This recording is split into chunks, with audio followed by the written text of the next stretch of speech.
Hi guys, Kev here, and I have a couple of Kubey knives to show you. This is a KB knife.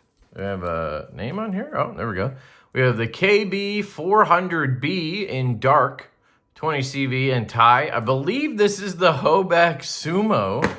And then we have a Kubey KU260C in dark, 14C 28N and tie. I believe this is the newest model from James. So let me get these open for you guys. I can't remember the name of it. It's a James Lowe design. Man, I'm going to look it up because I don't want to not know. I think it's the Silo. That's what it is. SYLOW, the Silo. I'll unbox it here with the Kubey made knife. This is the Divo Knives Tall Boy. This is our design. We have a second run in production. We're calling it a V2 because we updated a couple things like the plunge grind. We updated the clip. This is the first sample I got. We do have some Zircuti kits that came in. We will be dropping those. These clips are freaking gorgeous on the kits. But it is the first batch of hardware kits with updated clips.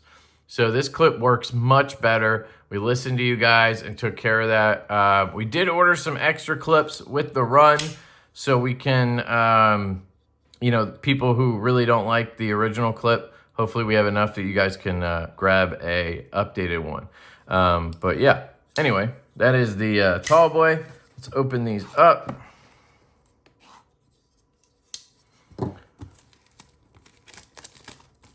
So yeah, I'm pretty sure this is the Sumo, which is a Hoback design that lit the knife world on fire. And I guess I was sort of part of that because I bought one. And this was the knife that, I guess we'll start with that one. This was the knife that everybody called Hoback out for because they had them made overseas and they weren't claiming they were made overseas. They actually were insinuating they were made in the US. Some were sold on USAMadeBlades.com, I believe. I paid $550 or $600 for one at Blade Show, and it turned out somebody in China was making them.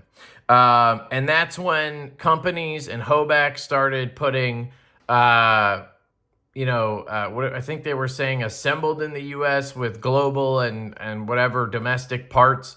But honestly, the knife was OEM'd in China, and Hoback put it in a box. But anyway, that's old news, I guess you could say. But it looks like Kubey licensed the design. I thought that was really interesting that Hoback actually went ahead and brought it back as a licensed design. And obviously the price is, much different now. And the question, I guess, is Kubey the original OEM? I'm going to try to determine that here. So far, my guess is no, that Kubey was not the original OEM, but we will take a look. So you get this card. I believe KB is like a new line from Kubey. It's like a more premium line. It's a little bit confusing, but that is how it goes. So if I have links, I will link it down below. I think they did actually give me a coupon code for this, if I'm not mistaken. Looks like it comes with an extra button and couple springs, which is pretty cool. And a cloth, that's very nice. So let's close that up. It does say made in China right there, which is nice. About us, there's some info. Of course, I'll link what I can down below. And it had this sleeve here, like so. And there's the model number 400 if you want to check it out. All right, so let's give her a feel. This one, if I remember correctly, has like a little flipper tab, thumb stud thingy, and then a slot for flicking. And it does feel pretty good. I actually really liked the Sumo. It just pissed me off when I found out that it was made overseas and I paid, you know, USA prices for it, if that makes sense. So people still hold a grudge with Hoback. You know, I definitely think they were deceiving people, whether it was intentional or not. I think it was intentional. They just didn't think it was a problem because they are the company. They were having them made. They were putting them in Hoback boxes. To them, it's just a Hoback knife. It doesn't matter where it comes from. I get that understanding. I do understand where they're coming from. And that's how a lot of companies and a lot of industries operate. But in the knife world, people are very, very particular about knowing country of origin. So it's just, it happened to blow up in Hoback's face. And it's become clear that customers in the knife world need to know where that knife is made, whether it's partially made overseas or whatever. They just want to know. And I think it's important that we do that for them. And this was the knife that kind of solidified that. Now, the knife itself is really cool. I love the design. It's a really cool looking knife. It's comfortable in the hand. Now, the clip was always an issue for people because it had like a little point on it. And it looks like on this one, they did round that off a little bit. Because I remember we were sending them out to modders to get that knocked down and refinished and everything. But this feels much better than that one. I don't think Kubeys was the original OEM. I could be wrong. It would be, you know, kind of odd if they weren't, I guess. But this does feel a little bit heavier than the one that I had. But I will admit it was years ago at this point. So there's also this little flipper tab back here. And I always had fun with that. And this is what we're calling a dark titanium. So it's kind of like this dark finish to the titanium. Looks like it might be tumbled a little bit as well. Let's see if it compares to my Polar Express,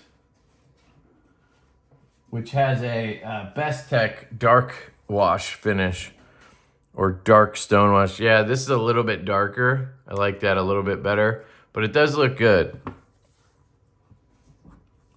The reverse flick feels great. The button is not in the way for me for whatever reason. Feels really good. Yeah, it's nice. It looks like they added a pivot collar, or I can't remember if there was one or not. I don't think there was. Blade is perfectly centered. It does have a little notch, which is ballsy. The thumb stud is excellent. And I believe they're charging $249 for this. So you're getting the same exact knife, but you're getting it for $249 instead of $550. And you know what? I do think Kubeys might have been the original OEM because this just feels, this feels very similar to the one I had. It feels great. There's no lash in there at all. I wish they would have come up with some kind of compression style button lock, but it does work pretty well. The detent or the spring is pretty good. They give you extra springs. I don't know if they're different in any way, but they do give you those. Now, the flipper tab is more painful than I remember, and mostly because this area is sharp. Like, it's not sharp, but it's thin material there, and it's very painful when you flick this thing. So you got to use, like, the front of your finger and then kind of, like, dig in and flip it out. It's just not something you really want to do. So I'm just going to avoid that, but I remember doing it more often on the Hoback one I had. Looks like they have a Hoback logo on here. Right there, you have the little hatchet. It says Hoback Knives. CPM 20CV right there. And the KB logo. So for all I know, Hoback had these made by Kubeys and then decided they couldn't sell them because of, you know, what happened. And Kubeys decided to just sell them themselves, and they just put a new pivot in. That's all they'd have to do is put a pivot in, make it a KB, and then it would just look like their knife instead of a Hoback. But I can't remember how the logo was beforehand, so maybe this was always a licensed design.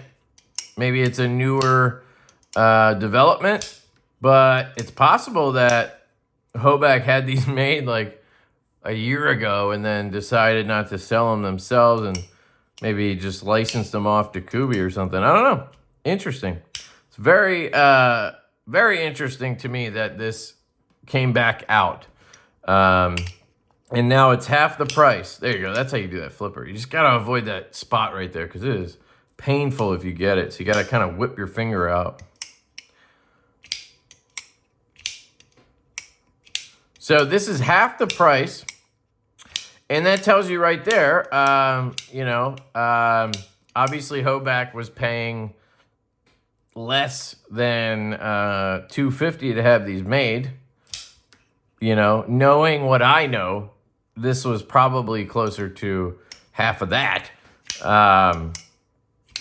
And so, yeah, selling them for $550, that was nice until it wasn't. The clip is not reversible. I would love to see a lefty style clip because there's a button lock, but hey, but yeah, very cool. It's actually a good knife, guys. So if you can let go of the story, and now that it is a Kubeys knife and it's priced like a Chinese made knife and everything, I think this knife should get its fair day in the knife world. You know, we can admit that it's actually a really sweet knife. I've always loved the Sumo. It was just tainted by Jake's, you know, nonsense with the USA labeling or whatever the hell happened there. So, yeah, really cool. I love the blade shape. I've always loved all the angles on the blade, the fuller, the extra stud. It's a beautiful looking design. It's unique. It's a fabulous knife, guys. So all of the other stuff I just mentioned aside, I can recommend this knife. It is fantastic. If it appeals to you, check it out. I do think that Kubeys did an absolutely fantastic job with it. So definitely got to give them credit. Man, I always loved this thumb flick. And then you can fire it off that fuller.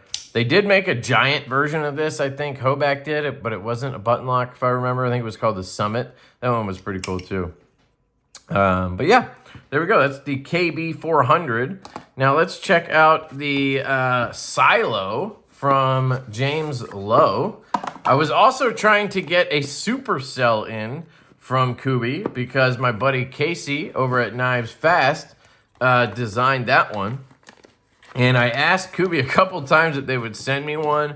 I probably should have just bought one by now, but it's just been crazy with the new baby that I don't really want to spend on review stuff currently. But yeah, Kubeys was like, I don't know if you'd like that one. And I'm like, dude, I'm trying to support my friend. It looks cool. I don't know what you're talking about. So check out the Supercell, guys. And there's a new one called the Decimal out. That one is designed by my boy Mark over at Loot 10 Techs, I believe. So check that one out. Some really cool stuff coming out of Kubeys with the collabs. Great people. And here's one from James Lowe. I really like the design on this one. We have that dark color again, so we got a little matchy match here. So that'll be cool when they go into pass around. Let's see. It's a frame lock. Can I flick it? Ooh. Ooh, that detent is light enough that lefty, you can fire it with the frame lock. Man, it's comfortable in hand. Nice blade shape. You guys know I'm a big fan of a sheep's foot blade.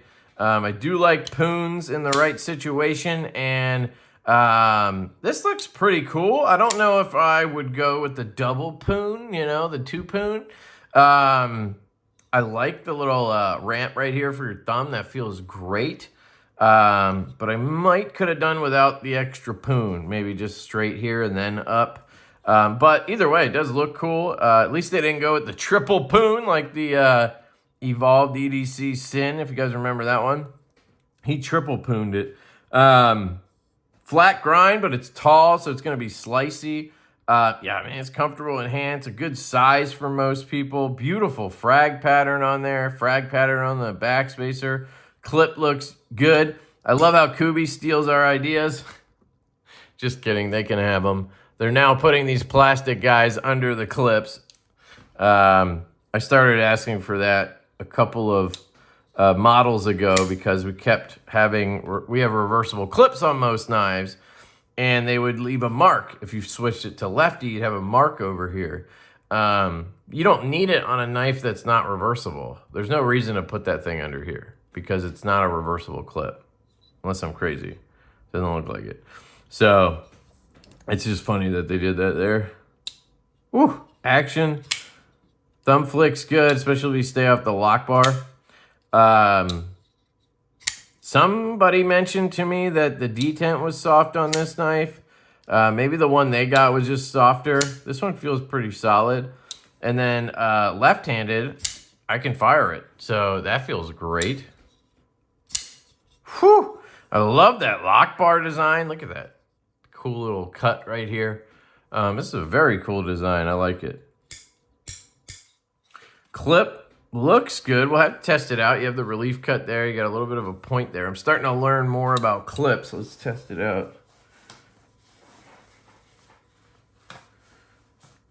Yeah, it works pretty good. Let's check this one because it's definitely going to be a controversial one. Works great. Nice and flat.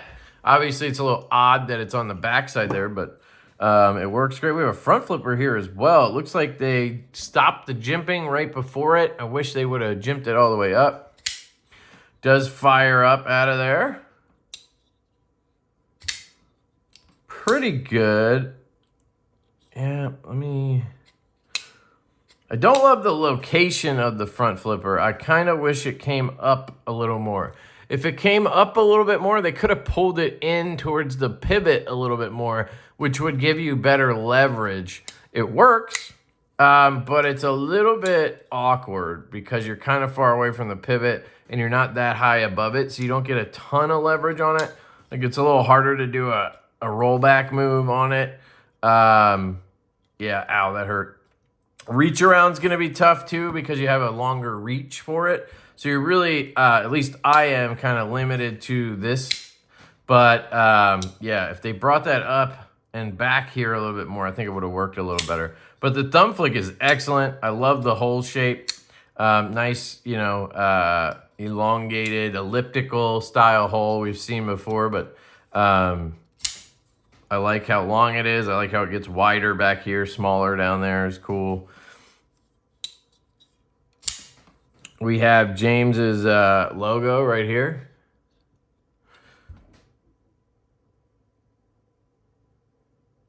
(14C 28N). Got a little bit of grab on the lock bar, but I'm pretty sure, yep, this is going to be from like residual oil or something. I'll just grab a Q-tip here. Whoop. And we'll get it a little soaked with alcohol. And we can clean that up pretty quick. That should do it.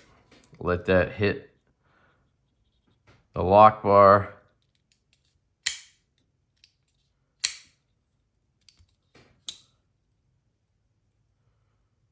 And that'll wear in very nice. Yeah, I mean, really comfortable in hand with that right there. The little rise, little thumb ramp. And if you wanted to choke up, I guess you can go up into this grip. Choil obviously would be great, but I want choils on everything. Not everybody's a choil guy. Yeah. So that's the silo. We do have a little bit of contouring I can feel, I think. And that makes a difference. Feels really good in hand. We have a different sort of logo on the pivot. I love that. Look at that K there. Really cool.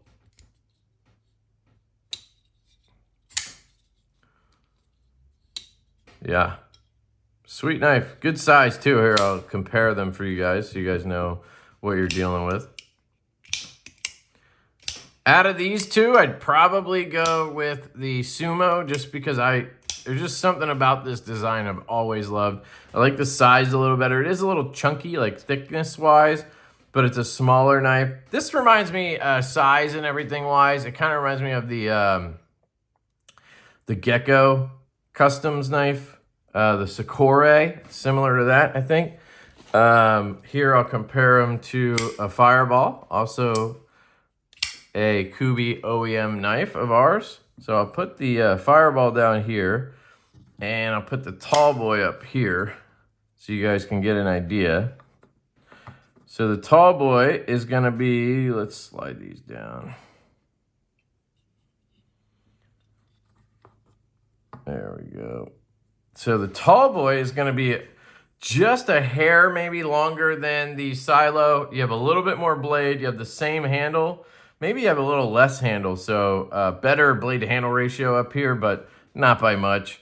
And then the Fireball and the Sumo are almost identical as well. So that gives you a really good size comparison for both of those. So you're talking Fireball, which is 3.15 inch on the blade, 7 1/4 overall. And then you have the Tall Boy, which is going to be 3.5 to 3.6 inch blade, about an 8 inch knife overall. So you're looking at close to 8 inches here and close to 7 1/4 here. So shout out to Kubeys. Thank you for sending these out to me. Let me just double check if I have any codes for these real quick. The Silo, so the discount for the Silo is LY20LT. So it looks like you can use a 20% code on this. That's LY20LT. I will link all this down below. And then she says the KB400 is on its way. Let me see.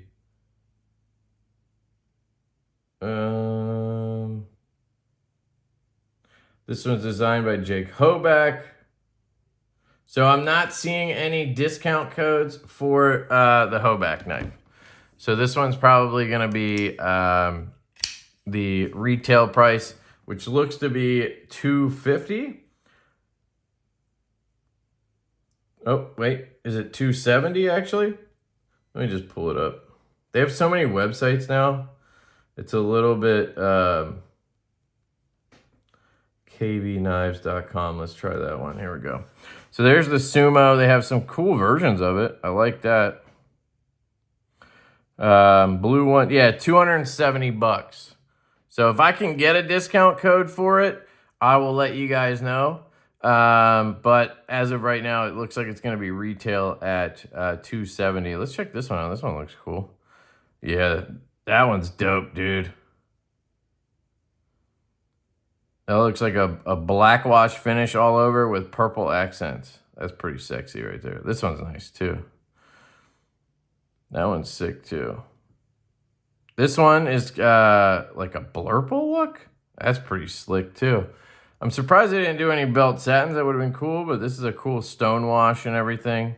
I think that's kind of the one I had originally, just a slightly different. Yeah, there's another stone wash with blue.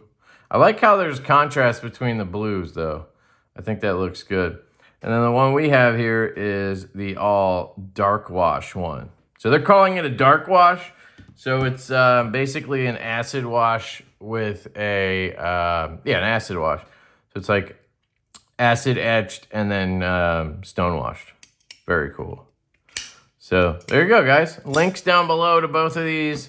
Leave me any questions you have. I love you guys. I hope you have an absolutely fantastic day, and I will catch you later.